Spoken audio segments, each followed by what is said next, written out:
Hello and welcome to the Basics of Calculus.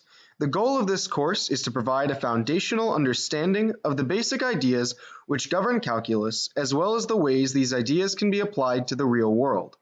This course will consist of 8 sections, each of which will contain roughly 6 10-minute lectures, as well as short quizzes interspersed throughout.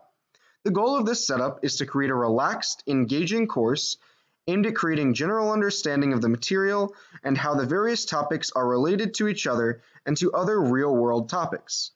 Because of this, less emphasis will be placed on formal proofs or methods for finding solutions to various problems, although these will be touched upon, and more emphasis will be placed on the physical ideas that underlie the major pillars of calculus.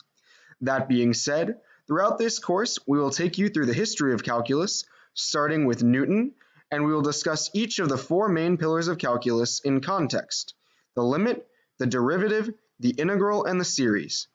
Finally, we will wrap up the series with a section discussing interesting special topics that relate these ideas to the real world.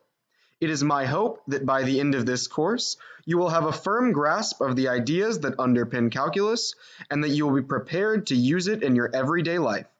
Thank you. I hope you enjoy the course.